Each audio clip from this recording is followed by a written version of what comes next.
Добрый вечер, в эфире Толковый печник. Так, хочу показать, что я понял про эту печку. Конвективная система здесь очень простая. Вот топка, вот первый подъемный, вот опускной, подвертка. Дальше переходим в другую комнату. Подъемный, перевал над топкой. Горизонтальный и в трубу. И труба сводится в вот эту трубу каминную. Как она сводится, я не знаю. Потом разберу, буду видеть. Так, ну что тут понятно становится? Понятно становится, что эта стенка очень горячая. То есть, выходя из топки, не сгорая в топке полностью, горение продолжается в каналах. Вот. В подъемном канале идет горение.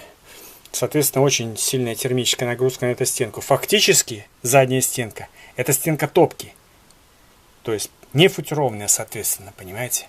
То есть, вот этот подъемный канал – это не подъемный канал. А фактически, это есть топка.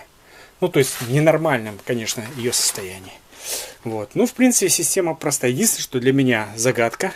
Вот это здесь 1,5 кирпича. Вот здесь вот выступ пол кирпича. И здесь вот выступ пол кирпича. То есть я не могу понять. То есть, скорее всего, это не рассечка, бо шибко уж толстая для рассечки в 1,5 кирпича. То есть предполагаю, что здесь над топкой, ну не над самой топкой уже получается, что-то находится. Возможно, какой-нибудь генератор тепла.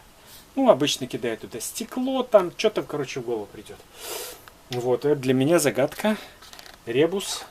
Все остальное, в общем-то, здесь по этой печке понятно. Постараемся эту ребус решить. Ну, соответственно, та стенка прогревалась очень быстро, эта прогревалась очень медленно. Ну и т.д. и т.п. Со всеми вытекающими. Ну, говорят, очень неравномерный прогрев был. Ну, оно неудивительно. Если бы еще топка была повыше, то за счет топки, конечно, бы как-то уравнивалась температура. Так? Ну ладно, будем дальше разбирать. До новых встреч в эфире.